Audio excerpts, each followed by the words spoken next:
Hey, it's Matt Moscona. You found it. It's AFR Saints, your home for daily content on your favorite team, the New Orleans Saints. Please subscribe, smash the like button, hit the bell so you're notified whenever we post a new video. And our content this football season is presented by BetUS. Score a 150% bonus on your first deposit and a 125% bonus on your next two deposits up to $2,000 when you use the promo code YouTube150. Enjoy the video. Who dat? So we've talked plenty about Derek Carr's future in New Orleans, and that's a big decision the Saints are going to have to make. There's a really interesting piece up at ESPN where they looked at Sam Darnold and what the Vikings do with Sam Darnold. Of course, they drafted J.J. McCarthy. He was injured. Darnold went and had a massive season. They went 14-3. So now what do you do with Darnold? And then the domino effect across the NFL. And one of the quarterbacks that they talked about, of course, is Derek Carr, who carries a $51.5 million cap hit for 2025. It's the fourth highest in the NFL, by the way. Think about that. 53-man roster, 32 teams. Derek Carr has the fourth highest cap hit for next year. Derek Carr. That's the product of gross mismanagement of your roster and your salary cap. But you know my feeling on that.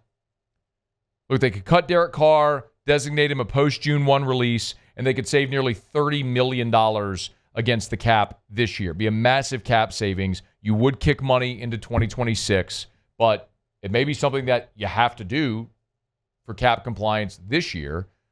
And with the cap going up every year because revenue goes up, it may end up working out. Anyway, you look at 2025, we know the cap number isn't good for the Saints. As it stands now, they're roughly $50 million over the cap, so they still got a lot of work to do, and cutting Derek Carr, designating him as a post-June 1 release would help out tremendously there. But you're not going to make a decision on Derek Carr until you hire a coach, because there's two ways to look at it. If you hire a coach that understands you're going into a rebuild, okay, then you can cut Derek Carr. You can take your lumps this year with Haener, Rattler, probably bring in a veteran free agent for 1 year like Jimmy Garoppolo, a Jacoby Brissett, someone like that. So you'd have a veteran on the team, and then young players. You're going to stink. You just go in understanding it's going to be brutal. You're going to get a top 5 pick and try to draft your franchise. It's what the Bengals did when they hired Zach Taylor. They were awful in his first year. They got the first pick. They drafted Joe Burrow. They were better, but still bad. And then in Taylor's third year, Burrow's second, they went to the Super Bowl. Now, that's a ambitious way to look at it, but that's possible in a year where next year where it looks like in 2020, the 2026 draft should be a deep quarterback draft class with Arch Manning and Nussmeier and Drew Aller, and it should be a lot of really talented players in next year's quarterback draft class. Anyway, we'll get right back to the video. Love to remind you again about our partner this football season at BetUS, where right now you can get a 150% bonus on your first deposit, 125% on your next two deposits, up to $2,000 when you use the promo code YouTube150. Let's go ahead and lock in a bet for Super Bowl 59. It's super easy. You go to BetUS, left side, we'll hit the football tab right there. All the Super Bowl bets, we're going to choose the game, so we'll go ahead and play, make a play on the game itself. So you got tons of options, and Chiefs, Eagles, what direction do we want to go? Well, by now you should know what I think. You pick you ride a streak, whatever the saying is, as long as it goes. You win many times, you only lose once. So I ain't betting against Patrick Mahomes and the Chiefs. They're laying a point in the dome, so we'll take the Chiefs. We'll place our wager. Let's go $25. It'll ask me to confirm. Easy. Couple of taps, and just like that, we are locked in. Kansas City Chiefs laying a point in Super Bowl 59. What do you think happens? You could bet on it at BetUS. And remember, use that promo code YouTube150 to get 150% bonus on your first deposit, 125% on your next two deposits, up to $2,000. Now enjoy the rest of the video. Carr is the one that everyone's going to focus on, and rightfully so. High profile, expensive, all that stuff. But Chris Olave and Trevor Penning are two players that the Saints are going to have to make a pretty important decision about this offseason as well. Those are guys that were former first-round draft picks that have just finished their third year in the league. So now New Orleans is going to have to decide whether or not, in this offseason, whether or not they're going to pick up those two players' fifth-year options. So remember, if you draft a player in round one, you have them for 4 years with a fifth-year option. But if you pick up that fifth-year option, you pay the average salary of the third to 25th highest paid players at that position in the NFL. So, for example, Trevor Penning's fifth-year option, this is according to Over the Cap, the estimate over the cap, would be about $17.4 million, and Chris Olave's fifth-year option would be at $15.1 million. Now, but for the injuries, Chris Olave would be an easy decision, right? I mean, he was a 1,000-yard receiver each of his first two seasons in the NFL, but this year, Chris Olave played just half the season because of the concussion issues, and when you're talking about a guy with the recurring concussion issues that Olave has had, and then on top of that, even though he had back-to-back 1,000-yard seasons to start his career, he still hasn't played a full 17-game season. As a rookie, he played in 15.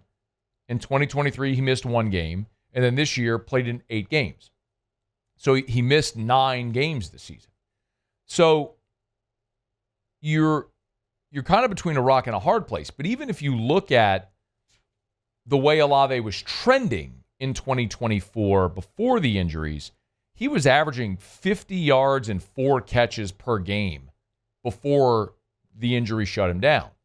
So he was pacing for season lows. Now, we could say, look, part of that was after Derek Carr's injury, the new offensive coordinator. There's a lot of excuse making. But it still doesn't change the fact that you got to make a decision with the sample size you have about Penning and Olave. Now, to me, Penning's an easy one. There's no way you can pick up this guy's option. You're encouraged by the fact that he became a starter for you, and actually on a line that became a mash unit, your two tackles, your rookie, Taliesin Fuanga, and Trevor Penning, your tackles, became sort of your stalwarts. I mean, those guys were out there. And Penning played every game for you. So after sort of an injury-plagued and very disappointing first 2 seasons, Penning wasn't good, but he became a starter, similar to the way that Cesar Ruiz did and has. He's not been a great player at his position, but he has become a consistent starter. And Penning did that this year. Now, do you run it back with Penning at right tackle? Do you try to move him to guard? Maybe he plays left guard for you as you're still trying to find a permanent option there. And maybe that's Penning, or maybe he stays on the right side at tackle. Either way, it's hard to justify a $17 million number for Trevor Penning in his 5th season. What is more likely to happen is you decline the 5th-year option. Penning plays 2025, his 4th year, and effectively is playing in a contract year. And then you pay him appropriately if you want to re-sign him. You pay him appropriately based on what he does in 2025. And if he becomes a guy that's not a viable starter, then you're going to pay him like a backup or he's going to go somewhere else. And if he does start and play very well for you, then you assess what type of contract you want to give him. And there's always the possibility another team could sign him away. But more than likely, what will happen is what's happened with the other players that the Saints have declined their 5th-year option. And they're going to end up back in New Orleans just on a lesser deal.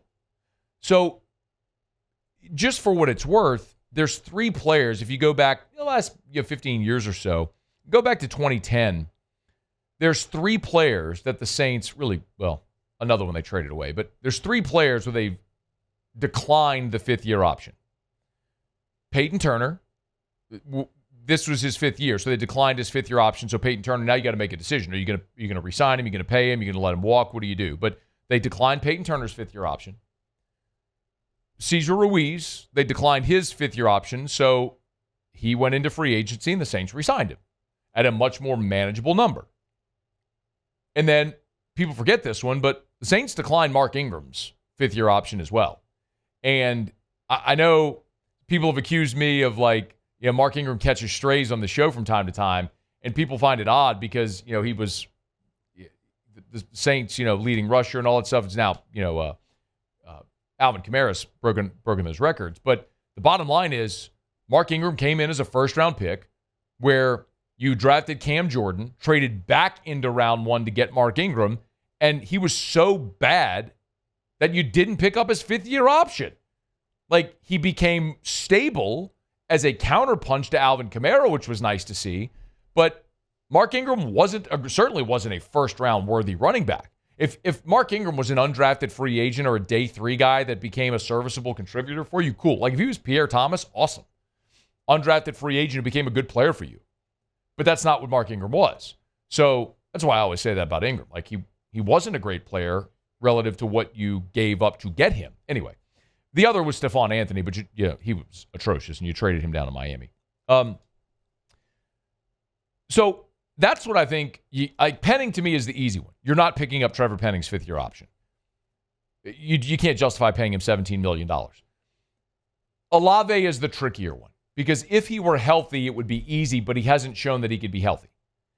My guess is they pick up Chris Olave's fifth-year option anyway. But when you look at the top tier, this year in 2024, there were 24 pass catchers that had 1,000-yard seasons. So you look at how you want to pay Chris Olave and you say, okay, well, is he more Jamar Chase, Justin Jefferson, Brian Thomas, who, by the way, were the top 3 pass catchers in the NFL this year? Well, they have in common, Or the last guys that had 1,000-yard seasons like Nico Collins or Jamison Williams. I mean, Olave had a couple of 1,000-yard seasons to start his career, and he's probably closer to the bottom of that list. So he's probably not worth $15 million a year. Just candidly, he's not worth that. But do you really want to risk Olave next year coming back healthy, having a massive season, and then being paid requisite to the market, or having another team come and offer more and sign him away, and so you lose a guy because you failed to pick up the fifth-year option over a couple $1 million? But these are the types of questions you have and conundrums that you have when you've poorly managed your salary cap. And so $1 million here or there does matter dramatically because you have mismanaged your cap so badly. But we're going to talk a lot about Derek Carr for the obvious reasons. But the Saints are going to have to make a decision as well on Olave and Penning in their fifth-year option. For whatever it's worth, that window to pick up a player's fifth-year option opened on January the 6th, so it's already open, and it closes right after the draft on May the 1st. So they don't have to make a decision now. They can wait till after the draft, ultimately, to make that decision on what they're going to do. But the Penning decision's easy. The Olave one, because of the injury history, makes it a little more complex. I think ultimately they will end up picking up Olave's fifth-year option, but we'll wait and see. There's something else to follow and keep in mind that we got to do here this offseason. Thanks so much for watching the video. Do us a favor, subscribe to the channel, smash that like button, hit the bell so you're notified when we post a new video, and remember to support BetUS, where right now you can get a 150% bonus on your first deposit and a 125% bonus on your next 2 deposits up to $2,000. Be sure to use that promo code YouTube150.